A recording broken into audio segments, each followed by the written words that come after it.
Okay, attempt number, I don't even know. My mind keeps going blank amongst other things. Yeah, I've not been at all well, as you can probably tell. My voice keeps going. I had a kidney infection, and now I don't know whether it's hay fever, whether I'm just really burnt out, or bad cold. I don't know. Yeah, feeling sound horrific. Um, but yeah, it's been so long since I did a video, and there's been so much going on. I thought I'd just do a bit of an update. Try and keep things fairly vague, fairly polite. I don't know if that's going to be possible. But I'm in a bizarre situation. I'm going to try get my words out. Try and keep it fairly short, but yeah, I don't know whether anybody's been in the same situation because it's not something I've ever heard of before. Yeah, I'll just get into it and then yeah, I'll kind of make a bit more sense, or not make sense because it doesn't even make sense to me at the moment. It's basically beginning of June, I think, or around there. I emailed school, fairly politely, slightly, passive aggressive maybe, basically saying we're both aware, or we're all aware, that you're not doing what you should be in terms of Jaden's EHCP. I don't believe that his one-to-one support is fully in place, and a lot of other things like his highly differentiated timetable, curriculum and that kind of thing, at the moment isn't, like, he would still say that he doesn't feel that things are any different to before he had the HCP. So like, why the hell did I fight for 5 years for something that you're not going to do? So he still has a lot of small group support. His TA delivers that small group support. So on his provision map, where it would say that that person is costed purely to him, if you saw other children's provision maps, it would also say a portion of her wage, even if it's only like 15 minutes. They literally put that 15 minutes divided by 3 or whatever of the wage on the provision map. So yeah, from that point I argued. I was like, well, if you showed me other children's provision maps, her wage would be on there. So if you added that up, that should come to your total wage bill. But obviously you'd be way over what you're actually spending, so that's fake, isn't it? That's not real. But anyway, so yeah, I politely asked for a meeting and said in September I want everything in the CHCP to be perfectly in place. A couple of days before the meeting, there were a couple of issues in school. Again, this is what I still can't get my head around. Basically, Jaden thought that a child hurt another child. So he went to the teacher and said that he was concerned, or he was worried that he thought this child had kicked another child or hit another child. I'm not even clear. Either way, there's no evidence either way of whether that child did or didn't. Both children said, no, we weren't fighting. They may have been play fighting, they may not have been play fighting. All surely they had to say was, don't worry, Jaden, they're fine. No, Jaden got accused of lying. Jaden got made to apologise to this child, who coincidentally is the child that attacks Jaden fairly regularly, is viral to Jaden the majority of the time. He got made to apologise to him. I wasn't aware of that. I was told there was an incident. I wasn't told anything other than kind of like there's been a bit of a disagreement or whatever. And then the following morning, I couldn't get him into school. He was in an absolute state, and they carried it on. In his face, not literally in his face, but I mean like on his level, trying to be all like nice, saying, well, this is what happens when you lie, Jaden. You must apologise. You really upset this other child. And I was like, on what planet did you think for 1 second that he was lying? If he'd have misunderstood the situation, we explain it to him, as I've asked you multiple times since. We explain it to me because I still can't get my head around it. So that's kind of dragged on and become this huge, like, blown out of all proportion, because I then obviously said, look, I'm really not happy with this. I want it explained to me as to who made that decision and why they made that decision, because in my mind it only goes to prove more that you don't understand Jaden's needs, that you don't understand the way his brain works, the way he processes things and all those kind of things. The headmaster at that point said that he would only speak to me verbally, which, I mean, it could be for... They don't like paper trails on anything anyway, do they? So, but I kind of pulled the autism card and I said, look, I'm not comfortable with that at this point in time. Obviously, I'm quite emotional in the situation anyway. I didn't say that, but I just kind of said, look, in terms of me processing things and then being able to respond in an appropriate way, I don't want to misunderstand what you're saying. I don't want to get more emotional. Do you know what I mean? I don't want to get angry. I don't want a face-to-face conversation. I can't deal with that right now. Because I'm autistic myself, I think it's fairly reasonable, or more than reasonable, to expect you to communicate with me in a way that I feel comfortable, which at this point is just email. And they came back with, our door's always open, please pop in for a chat, which I was like, just quite clearly said, no, I don't want to speak to you in person. So I'm going to take that as you're refusing to communicate with me. Which obviously they were trying to say the opposite, that they were leaving it open to communication and I wasn't. And I was like, this is just getting us nowhere, we're going round in circles. The following day, he cancelled our nice, informal, casual meeting, which I'd said quite clearly, I don't want it to get to the point where we have to go to emergency review, but if you're not going to fulfil your side of what you're meant to be doing, then I'll have no choice but to take it to early review. So yeah, they did that. They were, well, not behind my back, but they said, we're calling a interim, friendly, nice review. It's just going to be, we just want his outcomes changed because we feel like he's making a lot of progress. That was a big fat lie, wasn't it? So for 2 weeks, I've been, everybody I've spoken to has been like, no, you've been really paranoid. If anything, they probably just want a bit of extra money, or, you know, they just want a few little bits tweaked. No, they wanted major, and I mean major, parts of his EHCP removed. Not updated, not wording changed. They wanted things removed. So things like, essentially things that they're not doing. So I'm in a really rubbish position now anyway. So all the things that they don't want to do because they're inconvenient. So I basically said to them, well, at that point, if you couldn't do these things, you should have said that you couldn't meet my child's needs. You cannot argue that he doesn't need those things when you've never put them in place. That's my... The fact that he can read and write now does not change his underlying learning needs, his cognitive needs, anything like that, or his emotional support needs in school, which is a big part of why he has the support as well. He's meant to have it through break and lunch times, which would obviously help in situations if there were misunderstandings, etc. So yeah, only on Friday I was at my partner's stepmom's funeral, although in a separate thing. Obviously I couldn't go physically into the funeral because I had Ella with me, but we did go to the wake. We sat outside the creme and then we went to the wake. Yeah, while I was there, they sent me all the paperwork for this, and I got very, very angry, to say the least, because A, they'd flat out lied, and they were having, or attempting to have huge chunks of provision removed. Although the LA still kind of said, oh, well, you know, it's not so much removed, it's just changed. No, it's tweaked for their convenience. So it basically says that at no point does he need to be out of the classroom, so his TA can always be available to other children, those kind of things. Like, they want his highly differentiated curriculum to coffin, which to me is the biggest part of his EHCP. They're not, I wouldn't say, massively doing that at the moment. I've asked for proof of what they are doing in terms of differentiation for his work and that kind of thing, and they come back with me with nothing. I then asked, which I don't think was unreasonable, they told me I was overcrossing a line of GDPR, which I think is laughable.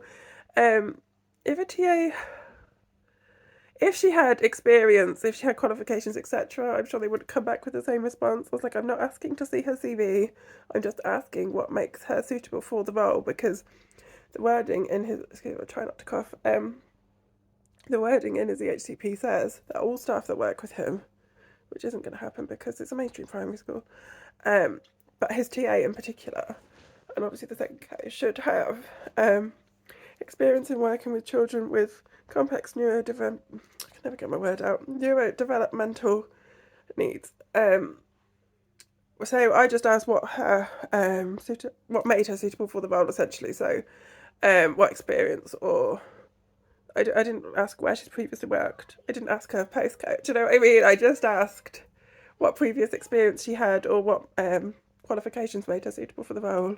And they said that that's illegal under GDPR, which I just thought was laughable. I'm not asking anything specific, like, I don't know, maybe I'm wrong, but to me that's just laughable. As far as I'm aware, she's only ever been a childminder before.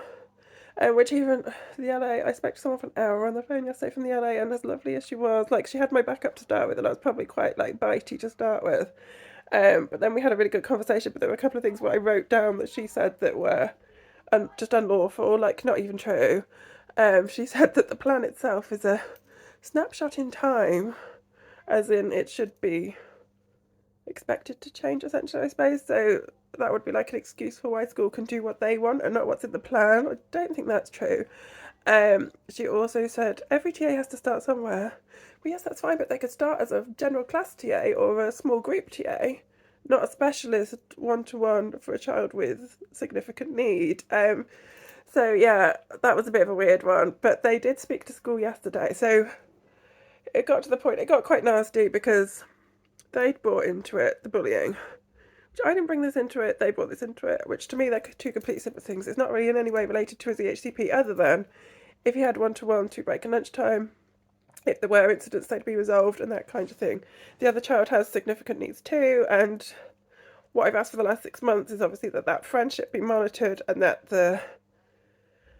they have issues in their friendship, and I don't want them completely kept apart, but at the same time I can't have my child attacked on a daily basis, verbally, physically, whatever else. So what they actually put in his EHCP review was mum doesn't feel, this was a completely no context to the quote whatsoever, it just literally said mum doesn't feel that he should have to apologise when he upsets another child, just as a complete, just a random, I can't even remember what section it was in, communication of some description I suppose, or emotional, I don't know, yeah, just that one quote, and I was like, no.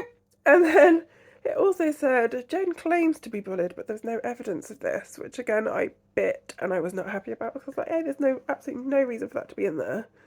And B, just the fact that I've emailed you week after week after week after week saying there's been another incident, what's happened, or you've emailed me and said so and so has punched him in the face or hit him to the floor. It doesn't seem to have been any consequences, but you are well aware that there has been incident after incident after incident after incident. So they said that I made a very serious allegation because I said something along the lines of you seem to be happier to protect a child that's a bully than to protect a vulnerable child, which obviously they didn't like, and they said that somebody would be in contact with me because that's a serious allegation and blah blah blah.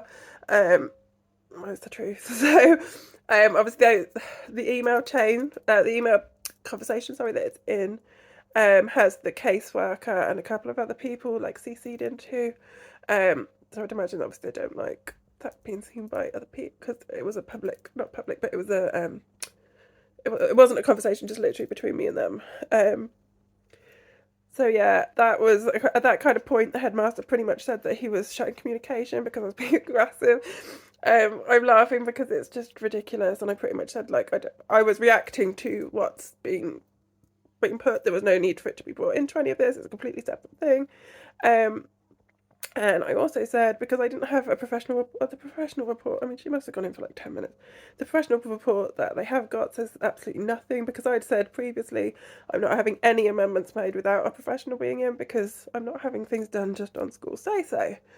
So I only had that report on Monday. I only got around to sitting down and reading any of it on Monday because of the funeral on Friday, and then I was having the kids over the weekend. I meant to have 2 weeks to prepare for these, so even it was a matter of days, like three. By the time I actually sat down to read it, it was 3 days. I didn't expect it to be quite as bad as it was. It was horrific, and to have all of the things removed that they wanted removed, which wouldn't happen because the LA wouldn't literally just go, okay. Obviously, there's two sides to it, and I'd fight out my side, but there would be nothing left, essentially. So without an ed cycle, whoever coming back out and completely starting it from scratch, there wouldn't essentially be a plan left. So when I spoke to the LA yesterday, she hadn't actually read all of that. She was just like, no, I think school want to do it as it's quite a positive thing that he's making progress and he's happy in school. And I was like, well, for one thing, he's 100% not happy in school. Second thing, he's been making progress. What's the word I'm looking for? Linear progress. He's been making consistent progress. It's not a case of he's got this EHCP and now all of a sudden he's made a huge amount of progress. He hasn't ever not been making progress while he's in school. He's just been a good chunk, like 3 years, 2 years behind his peers. So the fact that he's now reading and writing and whatever else at this age, is in line with where he would be anyway, because of, you think he talked at 4 to then read at 8. Does that make sense? Like, to me, that's fairly in line with where his progress should be. It's not like he's suddenly, when he got his EHCP, to me, his progress should be doing this, because he should be having one-to-one interventions on like a daily basis, which he isn't. And then also, I can't even remember what my other point was. Basically, I argued it out with her, him being happy in school, because they also want, I have no idea why. Can't get my head right. Why would they need that he has low self-esteem removed? That's neither here nor there, is it? It's no real bearing on anything. So they were pushing me. They said they weren't putting any pressure on. So basically, the headmaster's got to the point where he was saying, no, it must be Thursday. So I was like, why are they so desperate for it to go ahead this week? So like, just the fact that they're pushing me, I'm really, really stubborn. The fact that you're pushing me is making me want to say no. So I'd initially said that this is a lot for me to process, a lot for me to go through. I need to break this down bit by bit and see what I'm happy with, what I'm not, which is pretty much all of it. So I was like, I don't know whether or not I'm going to have time. I'm going to give you 48 hours notice. So I said Tuesday. So I said that I would give them an answer on Tuesday as to whether or not I was happy to go ahead. If I wasn't, it would have to be postponed to September, which was perfectly reasonable. I was advised that by CNDS and by the LA that I was well within my rights to say, if I'm not ready, it will have to be put back because that's just how it is. Because I'm one of the most important people there, obviously. And he went on to say, which isn't even lawful, and he obviously then realised because it's not now going ahead at all. He said, we're not putting any pressure on you. However, the meeting will go ahead whether you're there or not. Don't think that can be described as not putting pressure on because I have to attend. Like, it's not an option for me not to attend. So, basically, I then obviously had already gone to the LA and said, like, what the hell is going on? Like, this needs to be sorted right now because this is getting ridiculous. They rang me yesterday and had that hour-long conversation with them, and I said at that point, don't really know what's going on now because at the same time I've just had an email from the headmaster saying, in a roundabout way, that it was cancelled and that there's now a meeting in September, which is I think he worded it as a meeting around the child and to look at rebuilding the relationships. So I would hope or imagine that he's been told by the LA that he's being ridiculous and it will not go ahead. Or he wouldn't get what he was hoping for. I'm so confused. I honestly don't. I've never in a million years. I mean, the reasons that they've put aren't even reasons relating to Jaden, if that makes sense. So the reason that they wanted his highly differentiated. So at the minute it says highly differentiated play-based curriculum. So obviously the delivery of that and the delivery of individual support would mainly be outside of the classroom. So they've just put that in their view it's not beneficial to Jaden to be out of the classroom. That's not your decision to make. Like, that if a professional has said that's what's most beneficial to him and that's what we're all happy with, how on earth do you think just saying, in my opinion, it's better off just to have him in the classroom, overrides what an educational psychologist has said? Like, it just boggles my brain. Like, I was just going through every bit of it, just like, I don't know how you thought that this would just go ahead. Did you just think that they would do it, or did you hope that I would just panic and pull him out? Because obviously that was half my plan, was just to be like, getting the hell out of there. I can't because I have to have the local authority's permission because obviously he has his EHCP. And B, nowhere else as he gets back to me. Every other school just says that they can't take any more children with high needs, which is disgusting. It's apparently legal, not acceptable. So yeah, we're in a really, really strange situation now where we obviously the trust there is completely. I mean, there's been obviously so much else gone on in the last 6 months, 8 months, as to why Ella's not in school and everything else. In terms of rebuilding the relationship, because in my view, it was purely done for their own convenience, not for the benefit of Jaden in the slightest. How do we ever get past that? How do I trust that when we do have an actual review, they're not going to try and do the exact same thing, but with try and gather evidence for it?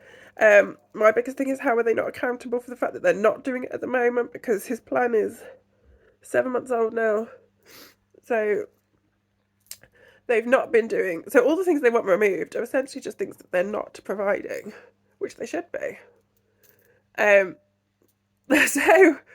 just do what you should be doing, like. Or say you can't meet his needs. That's what, if you couldn't do the things that are in there, why did you not say last October when you were asked that you couldn't meet his needs? If you can't provide that provision. So yeah, I don't even know. I really don't know. My brain is just frazzled from it all because obviously I was prepared for this huge, huge fight on Thursday. Now it's not going ahead.